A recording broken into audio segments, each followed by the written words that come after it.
Jadi permintaan anak SMA ini misal nih, anak SMA paling ngepil, kemudian bisa aja anak SMA itu cari dosis yang lebih tinggi dari pil. Karena kan narkoba itu semakin kita lama mengkonsumsinya, otaknya akan terdorong cari yang lebih enak dari yang kamu pakai sekarang. Sama dengan sana, udah kita bikinkan si Hadi Karim. Yang jelas Pak Ustadz Bobi, ini merupakan tanggung jawab kami. Apa saya bisa terjun jadi relawan itu banyak sekali. Selamat datang di podcast Ruang Publik.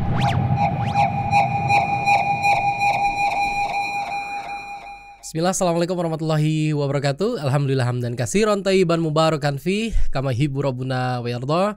Wassalatu wassalamu ala nabiyina Muhammad wa ala alihi wa ashabihi wa man tabi'ahum bi ihsan ila yaumiddin, amma ba'd. Masyarakat muslimin, pemirsa Al-Furqan TV dan pendengar radio Suara Al-Furqan dimanapun Anda berada, senang sekali rasanya Al-Furqan TV kembali menjumpai Anda dan menyapa Anda dalam podcast Ruang Publik. Yang mana insya Allah di podcast kita kali ini kita akan mengundang dan banyak berdiskusi, ngobrol seputar sesuatu yang penting sekali untuk diketahui, terutama di wilayah kita saat ini di Gresik ya. Masya Allah, kalau di episode sebelumnya kita mengundang Bapak Kapolsek Sidayu, Bapak Khairul Alam. Nah saat ini spesial sekali, Masya Allah, kita mengundang dari BNN di Kabupaten Gresik. Masya Allah, kita bersama dengan Mas Tri Juliansyah. Assalamualaikum warahmatullahi wabarakatuh, Mas Tri. Waalaikumsalam warahmatullahi wabarakatuh. Gimana kabarnya, Mas? Alhamdulillah baik. Masya Allah, ini Mas Tri ini termasuk orang yang sangat-sangat aktif sekali ya. Aktif sekali untuk banyak memberikan kita penyuluhan. Karena Mas Juli udah 2 kali kalau nggak salah kesini, Mas. 2 kali ini. 2 kali ini ya. Terus juga Anda juga pernah ketemu beliau. Kita di Gresik waktu itu podcast ya, Mas ya. Iya, di Gresik. Di GKB yang luar biasa banget. Jadi memang kita sangat butuh sekali informasi dari BNN nih, Mas Juli ya. Karena kita tahu sendiri dunia narkoba ini memang menyerang semua kalangan ya, Mas Juli. Jadi tidak hanya mungkin dari orang yang tua, namun justru anak muda sampai ke anak-anak juga. Nah ini kan harus kita monitoring terus ya, terutama kita yang punya anak di rumah. Terus bagaimana? Nah kalau kita di sini di lingkungan pondok pesantren itu bagaimana seorang wali santri di sini diwakili oleh seorang gurunya mengawasi anak-anaknya ini sangat-sangat butuh perhatian khusus tentang bahaya dan penyalahgunaan dari narkoba ini. Baik Mas Juli, sebelum kita membicarakan topik-topik kita nih ya yang terkait dengan narkoba yang terkhusus yang ada di Gresik saat ini, mungkin para jamaah dan penonton semua di rumah itu masih bertanya-tanya, sebenarnya BNNK itu instansi apa sih Mas Juli, atau dia sebenarnya fungsi dan tugasnya tuh seperti apa? Bongo Mas Juli sampaikan. Kalau Badan Narkotika Nasional itu adalah salah satu lembaga pemerintah non kementerian. Jadi kita langsung di bawah presiden. Jadi kalau kita di Gresik ini sebagai perwakilan yang ada di Gresik, jadi ada Badan Narkotika Nasional Republik Indonesia. Kemudian kalau di provinsi ada Badan Narkotika Nasional Provinsi Jawa Timur ada, lalu kita ada di kabupatennya. Tapi untuk di Jawa Timur sendiri kita belum sampai di seluruh kabupaten, baru ada kalau nggak salah 13 kabupaten aja kalau nggak salah. Banyak ada yang beberapa yang masih belum. Nah kalau tugas dan fungsinya kita lebih ada di pencegahan dan kita mengedukasi masyarakat terkait bahaya narkoba. Selain itu kita juga ada di pemutusan jaringan narkotika itu sendiri. Jadi kita lebih di pemberantasannya itu, lebih di pemutusan jaringannya. Jadi kalau pecandu, penyalahguna itu lebih di rehabilitasi seperti itu. Jadi untuk program rehabilitasi sendiri pun yang punya ya BNN gitu. Oh gitu. Nah itu kan kita baru tahu nih, ternyata rehabilitasi itu dilakukan oleh BNN loh, bukan dari kepolisian. Nah, Masya Allah, ini yang perlu kita edukasi ke masyarakat ya Mas Juli, karena memang yang kita tahu ya BNN itu merupakan sesuatu yang mungkin bagi sebagian orang tuh menakutkan ya. Karena ya di samping misalnya kita terkena ada masalah dengan di penyalahgunaan narkoba, kita sudah takut gitu loh, kita mau melapor kemana. Kalau di kepolisian, aduh kita takutnya ditangkap nih. Nah ternyata BNN ini merupakan instansi yang bisa mengadakan tentang ini juga ya, penyembuhan juga ya, maksudnya rehabilitasi. Lebih ke pemulihan. Pemulihan dari kecanduannya. Oh gitu, pemulihan dari kecanduannya. Masya Allah itu. Oke, Mas Juli, aku mau tanya lagi. Jadi Berbicara soal narkoba, kalau dari BNN sendiri Mas Juli, yang disebut narkoba itu sebenarnya zatnya seperti apa sih? Apa yang harus kecanduan, di situ ada kecanduan atau mungkin ada seperti apa? Kalau narkoba itu sendiri kan sebenarnya sebuah zat, bisa tanaman, bisa zat itu sendiri ataupun bisa sintetis gitu kan. Baik. Yang efek salah satunya itu kecanduan itu tadi. Jadi bikin orang itu kecanduan karena kan penyakitnya narkoba itu cuma satu sebenarnya, yaitu adiksi gitu kan. Jadi adiksi itu menyerang otak, fungsi otak itu diserang sehingga orang itu banyak sekali mengalami perubahan. Dia itu perilaku, perasaan, terus kemudian pikirannya juga gitu. Jadi penyakit yang ngikutin dia sampai dia meninggal atau sampai dia kecanduan parah itu cuma penyakit adiksinya sebenarnya. Yang ada di otak dia yang ada di otak yang diserang itu. Sehingga selain itu, makanya kan penyakit adiksi disebut kronis dan kambuhan karena yang diserang adalah otak. Kita tahu sendiri otak adalah pusat kendali seluruh tubuh manusia yang otomatis kalau otak kita keserang pasti berakibat ke organ tubuh yang lainnya juga gitu. Terus disebut kambuhan. Kambuhan ini dalam artian pecandu narkoba itu nggak bisa sembuh. Cuman bisa dipulihkan dari kecanduannya. Itu pun kalau dipulihkan dia masih ada kemungkinan dia kambuh atau bahasa rehab itu relapse untuk balik pakai lagi seperti itu. Betul. Karena kan adiksinya itu nggak bisa disembuhkan seperti itu. Jadi sebenarnya penyakit adiksi yang kambuhan terus kemudian kronis gitu. Tapi kalau narkoba itu sendiri ada penggolongannya lagi, ada narkotika, psikotropika dan bahan adiktif lainnya. Tentunya dampak dan efeknya juga beda-beda, tergantung jenisnya. Kalau di narkotika bikin orang itu kehilangan kesadarannya, perubahan perasaan, perilakunya. Tapi kalau di psikotropika dia lebih hiperaktif. Lebih proaktif dari biasanya. Kemudian kalau dia diem malah sakit seperti itu. Terus kalau di bahan adiktif dia lebih membuat seseorang itu jadi halusinasi, jadi berhalusinasi dengan hal yang berlebih seperti itu. Jadi banyak pengaruh dari zat narkoba itu. Betul. Ya Mas ya.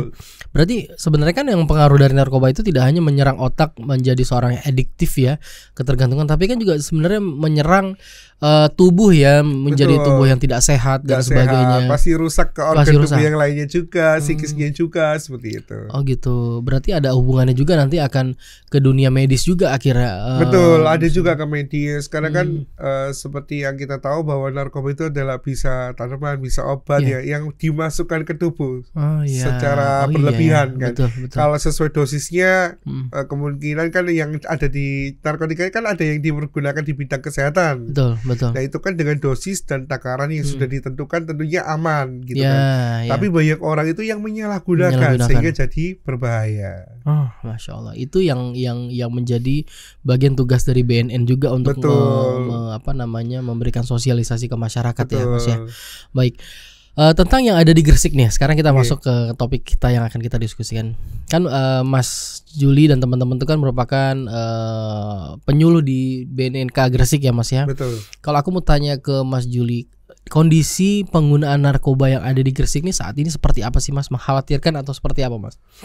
Kalau kondisi sih seperti yang kita tahu bahwa narkoba itu seperti fenomena gunung es. Jadi kita cegah dari atas, tapi ternyata muncul lagi dari bawah seperti itu. Contoh halnya gini, permasalahan narkoba di sebelum COVID itu anak SMA terutama itu pasti penyalahgunanya mentok sampai di pil koplo. Tapi dengan adanya pandemi, malah mereka ini coba hal yang lain, yaitu mereka nekat urunan buat beli sabu-sabu.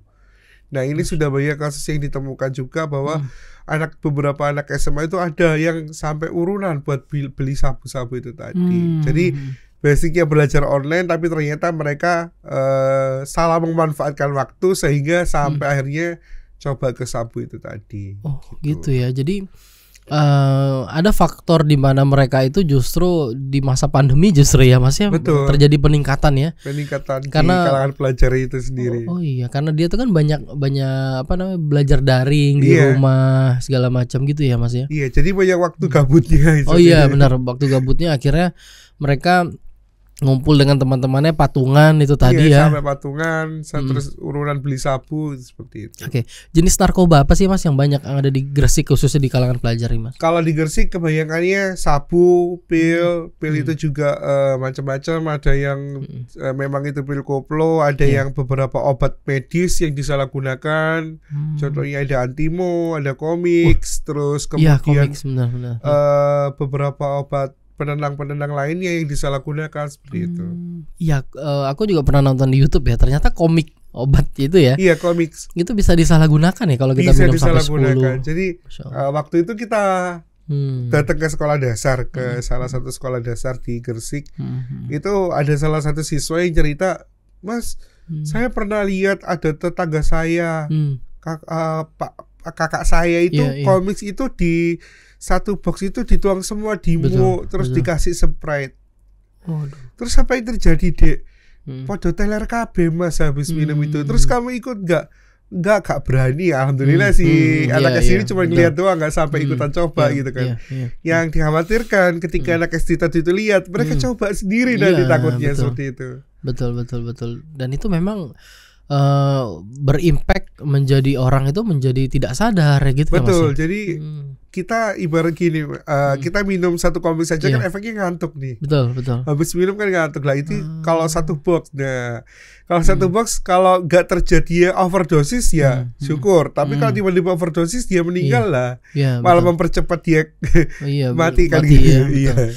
Sekarang kan juga banyak tuh kalangan pelajar itu yang mungkin dari zaman dulu sampai sekarang itu yang ngelem itu masuk nggak sih ke? Kalau ngelem sama, lem kan masuk di bahan adiktif lainnya. Yang jelas bikin kecanduan itu karena dari zatnya lem itu sendiri bisa menguap ketika kita hirup gitu kan. Iya, betul. Nah, ketika menghirup lem itu tadi, penguapan zat itu tadi yang bikin candu gitu kan. Bikin orang itu nggak bisa lepas sama bau lem itu tadi. Contohnya sekarang yang belakang ini banyak ditemukan di alun-alun itu kan kayak anak jalanan ngelem di situ. Nah, betul ya. Memang kita bilang ngelem itu kan pilihan mabuk paling murah mungkin. Iya, betul. Paling murah dan paling instan. Paling instan lagi, betul. Kayak seperti yang tadi komik itu tadi disalahgunakan dan sebagainya. Oke, bicara tentang sabu, kok bisa ya masih anak pelajar bisa mendapatkan sabu itu dari mana? Atau mungkin kan harga sabu kan nggak murah loh Mas. Betul. Kok bisa sih mereka dapat tuh, gimana tuh Mas? Jadi karena balik lagi karena adanya permintaan itu sendiri sehingga banyak para bandar atau pengedar yang lebih menyasarkan anak SMA. Jadi permintaan anak SMA ini misal nih anak SMA paling ngepil, kemudian bisa aja anak SMA itu cari dosis yang lebih tinggi dari pil. Karena kan narkoba itu semakin kita lama mengkonsumsinya, otaknya akan terdorong cari yang lebih enak dari yang kamu pakai sekarang. Iya. Jadi ibaratnya hari ini cuma pakai rokok nih, kemudian otaknya ini akan terdorong coba cari yang lebih enak dari rokok, akhirnya ke alkohol. Lalu alkohol, betul. Pasti otaknya mempengaruhi lagi, coba cari yang lebih enak dari alkohol, sampai ke pil, ke ganja, lalu ke sabu seperti itu. Jadi kalau kita udah ibarat kalau di kami biasa nyebutnya ada telur adiksi, di mana telur adiksi itu kita coba satu narkoba bakal dapat semua dampak masalah yang ada di telur adiksi itu tadi. Yang pertama kecanduan narkobanya, yang kedua narkoba itu tidak jauh dari seks bebas.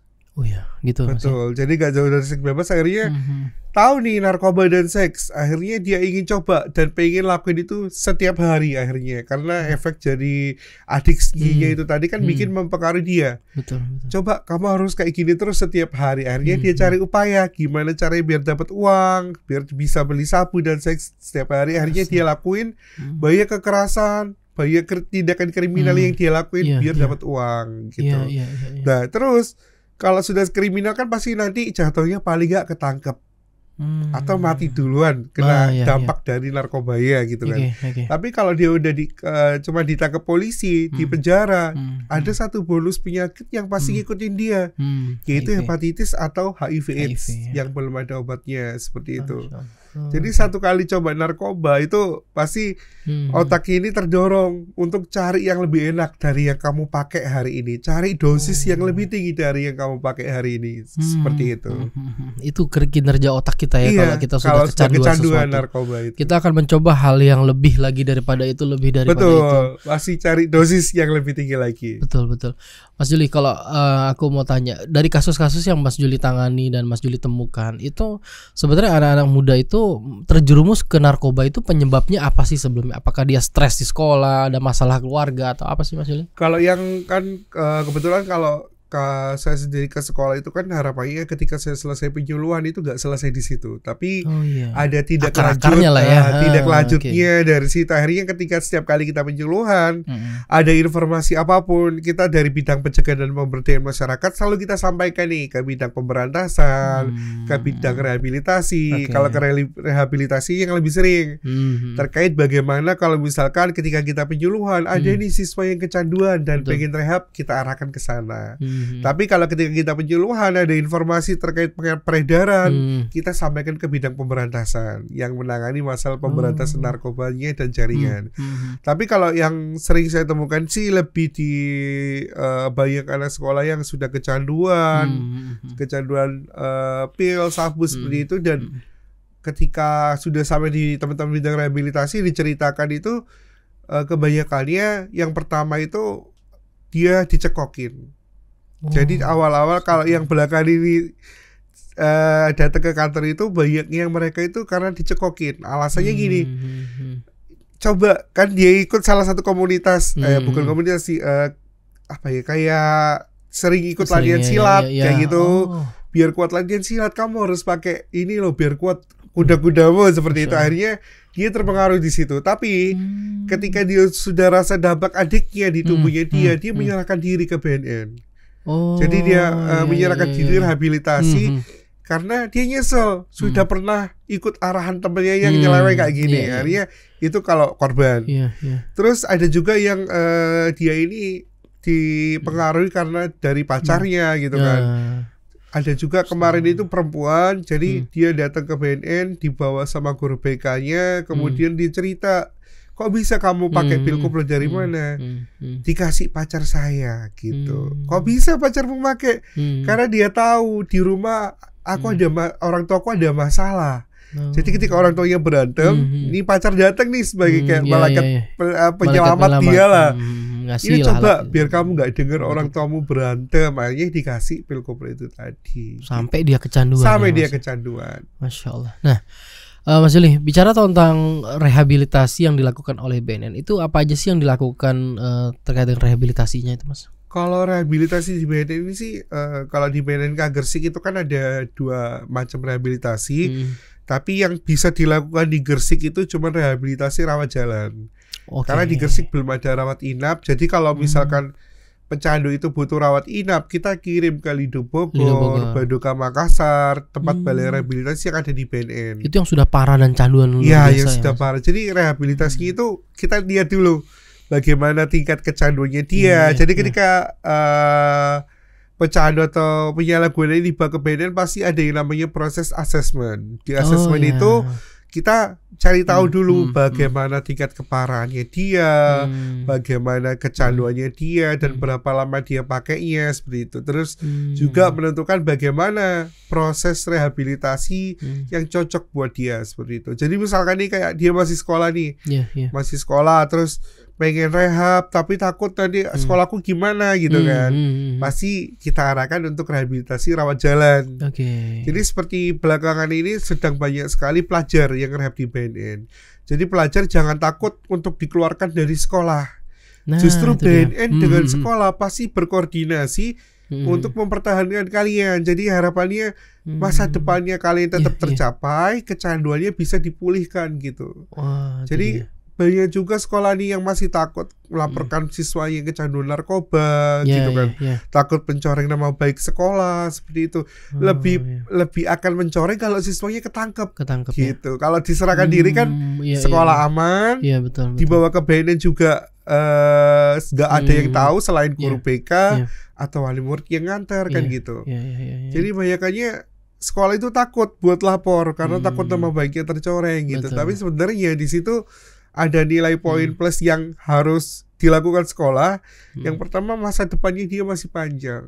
Jadi Baik. kita harus pertahankan masa depannya, jangan sampai dikeluarkan. Dengan program rehabilitasi, insya Allah pasti dia bisa pulih dari kecanduannya dia dan kembali sekolah normal seperti biasanya gitu kan. Iya. Ya jadi memang sebenarnya kalau melapor ke BNN itu bentuk kasih sayang sebenarnya Mas Juli ya.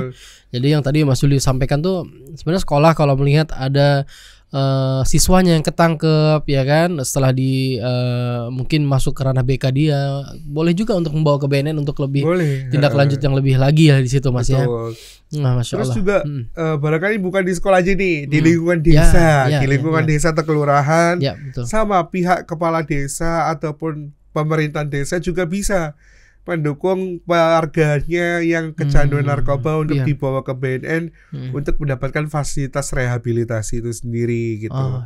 Jadi kalau rehabilitasi di BNN gratis. Gratis, terus kemudian tidak dipungut biaya, lalu sifatnya rahasia. Jadi sama kayak pasien-pasien di rumah sakit seperti biasanya rekam medis itu kan nggak boleh sampai bocor. Sama di BNN juga rekam medis juga nggak bocor. Kemudian datanya dia nggak ada yang tahu, dia datang ke BNN ngapain gitu kan, nggak ada yang tahu juga gitu. Tapi kalau sampai ketangkep, di media tahu, tetangganya tahu, mulut tetangganya kemana-mana, jadinya rame, benar. Jadi gini Mas Juli, kalau misalnya kita tadi terdapat nih orang terdekat kita, saudara-saudara kita yang kedapatan ya menyalahgunakan narkoba. Jadi sebenarnya yang harus kita tangani itu apakah dilaporkan ke polisi atau ke BNN dulu sih Mas? Bisa langsung dibawa aja ke BNN. Gitu ya. Kalau dia sebagai pengguna atau penyalahguna, boleh dibawa langsung aja ke BNN. Gak usah takut tadi di BNN nanti malah ditangkap. Enggak. Datang ke BNN, nanti di security atau di resepsionis bilang, Mbak, saya mau rehabilitasi gitu. Tapi kalau orang tersebut usianya di bawah 18 tahun, harus ada pendampingan. Entah itu wali atau orang tua seperti itu. Tapi kalau di atas 18 tahun monggo datang sendiri aja ke BNN bisa. Masya Allah. Jadi, cukup bawa KTP aja. Oh gitu. Iya. Jadi jangan pernah punya rasa takut dengan BNN ya Mas. Takut. Nah, jadi kalau BNN yang datang ke sekolah, ke desa itu penyuluhan. Jadi penyuluhan itu sebagai media penjangkauan kita ke masyarakat, bila mana masyarakat kurang informasi, butuh bantuan program yang ada di BNN seperti apa, itu di penjangkauan. Nanti kalau misalkan penjangkauan itu menghasilkan ada yang pengen rehab, nah nanti kita bantu, kita arahkan ke bidang rehabilitasi. Di situ ada proses rehabilitasi seperti apa, itu ada di situ. Jadi kita sebagai media yang lebih dekat sama masyarakat, ada di bidang pencegahan dan pemberdayaan masyarakat seperti itu. Jadi memang karena kita sudah takut duluan gitu. BNN nih ada logo negaranya lagi di situ. Apain ketangkep nih kayak ini. Pernah nih saat kita datang ke satu desa malam-malam ini pertama kalinya saya di BNN waktu itu kebetulan bawa mobil yang emang ada logo BNN-nya. Kita datang ke satu desa waktu itu diundang sama mahasiswa KKN. Baik. Sebelum kita datang ke desa, saya WA dulu nih mahasiswa KKN-nya. Kak, apa sudah datang semua pesertanya? Dijawab sudah Kak, tinggal nunggu BNN aja. Ketika mobil BNN datang, lah pada pulang. Jadi peserta penyuluhan itu cuma beberapa pemuda, perangkat desa dan mahasiswa KKN. Sisanya pulang. Ternyata setelah kita tanya, kenapa teman-temannya pulang? Takut dites urin. Tes urin.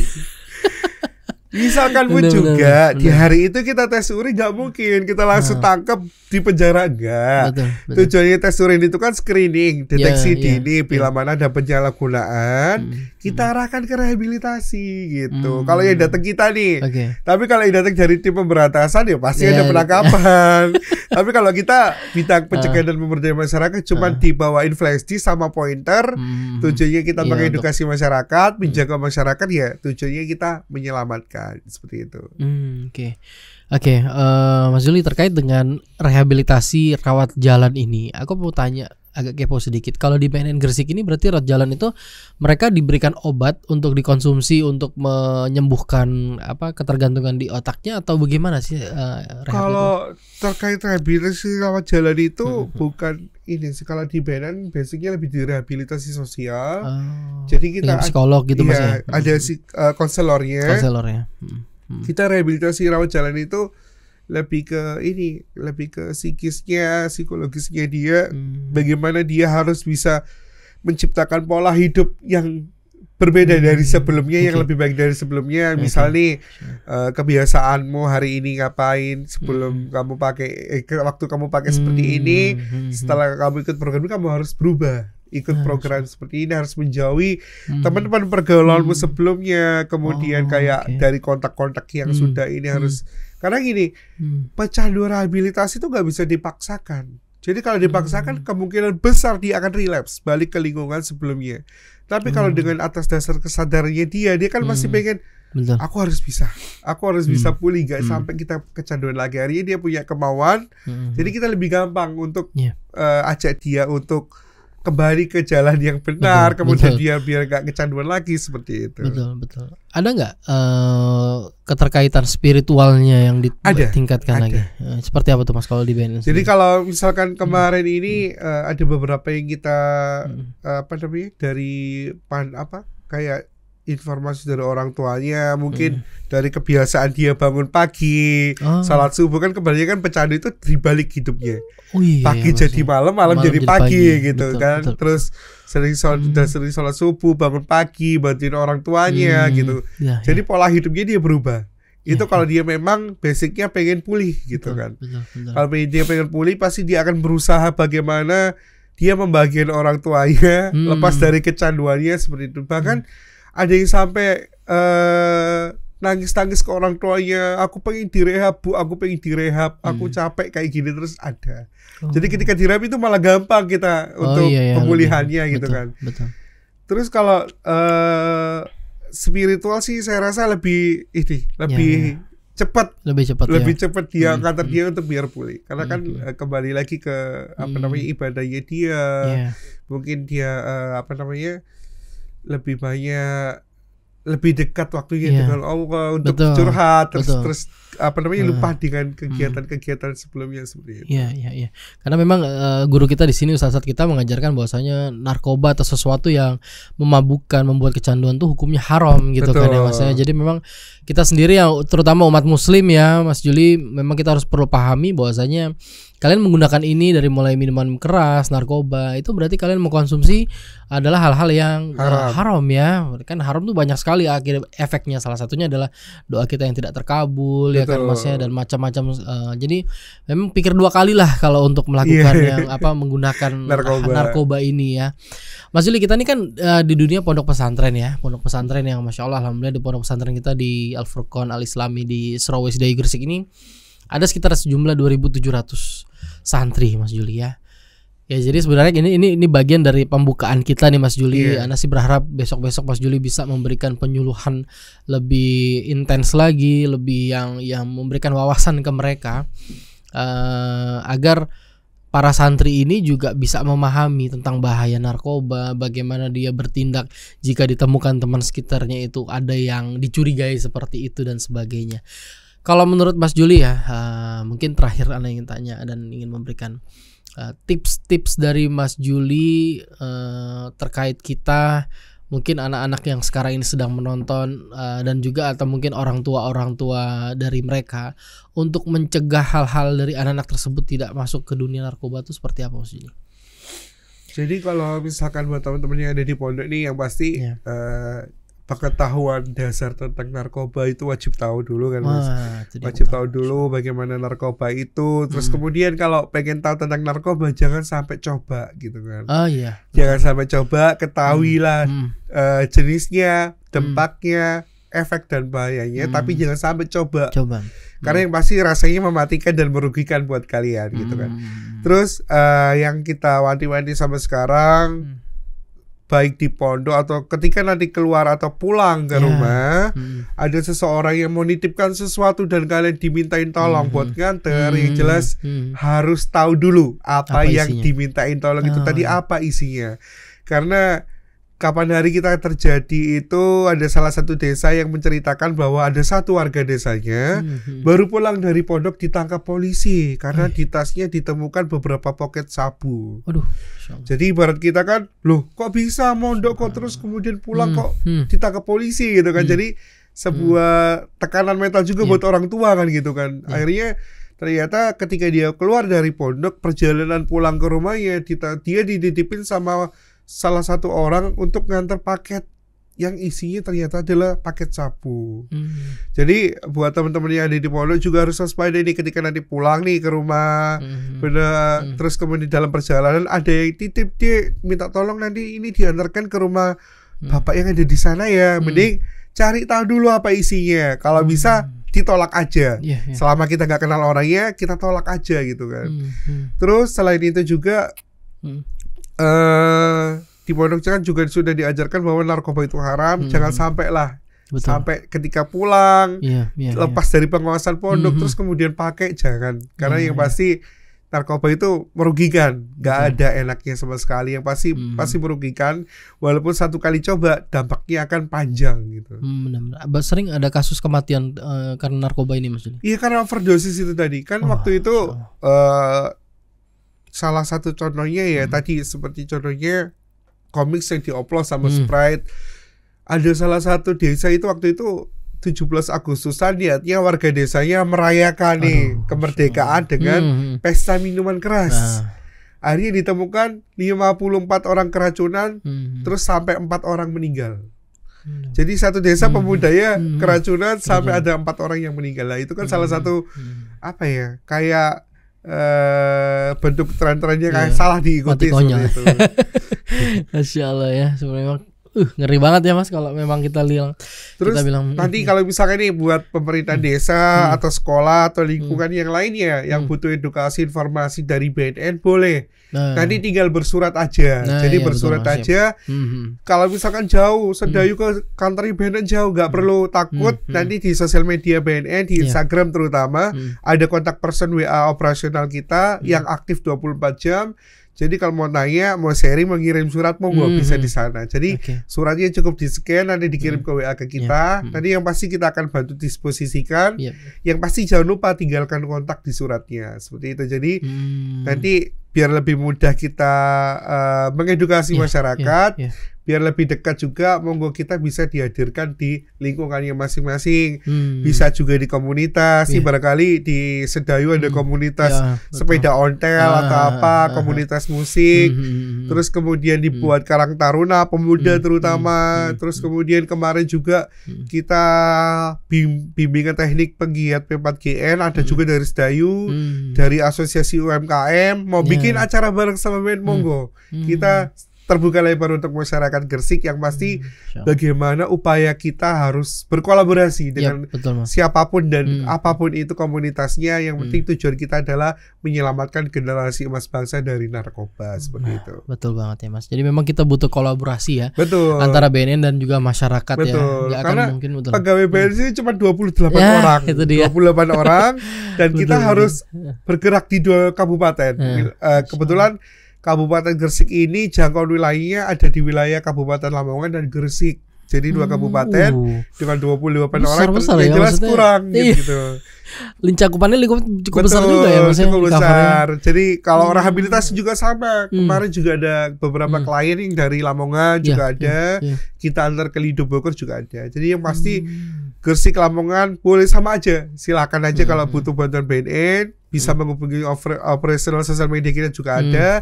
Kalau mau mengundang kita, menghadirkan kita di desa atau di komunitas atau di acaranya, monggo. Kita juga terbuka lebar buat masyarakat. Jadi kita juga sampai tiap hari Minggu nih. Tiap hari Minggu kita hadir di Car Free Day di Jalan Jaksa Agung Suprapto. Kita buka stand di situ, mengedukasi masyarakat langsung di situ. Kita juga di situ langsung ada. Tapi dan ini ada juga program terbaru dari BNN itu. Jadi kita setiap kali ke sekolah, penyuluhan ke sekolah, kita selalu menggelorakan Mars BNN, Mars Anti Narkoba, di mana lagu itu memang harapan kita bisa menyentuh nurani adik-adik sekolah, biar tahu bahwa narkoba ini berbahaya dan musuh kita semua. Jadi hampir ada nih di beberapa sekolah yang lagu itu setiap istirahat diputarkan.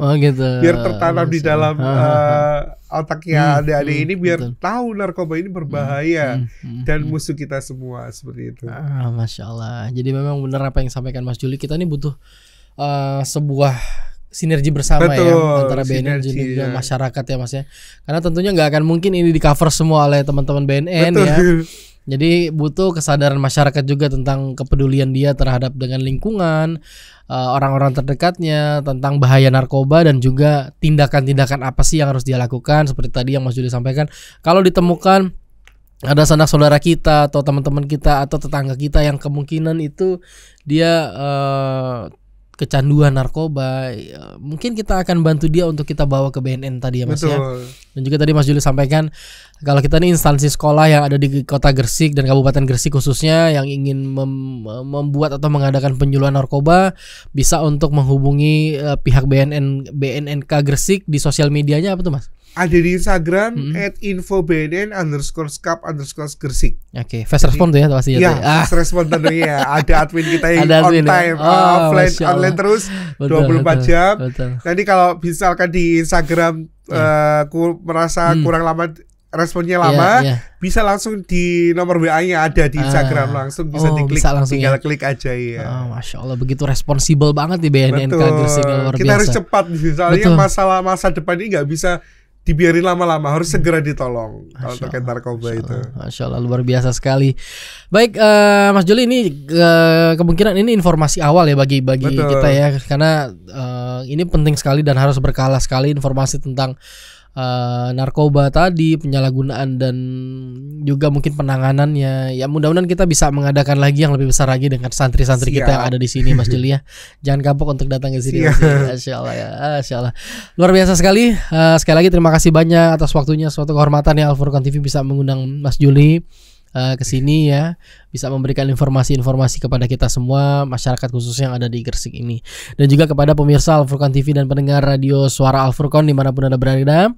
Jadi demikian tadi yang disampaikan oleh Mas Juli tentang bahaya narkoba, terus juga fungsi dari BNN itu apa. Jadi jangan pernah takut untuk melaporkan orang-orang yang mungkin kita lihat terjangkit narkoba tadi ke BNN, karena akan ada bantuan dan juga pengobatan untuk kita bisa keluar dari jeratan narkoba ini.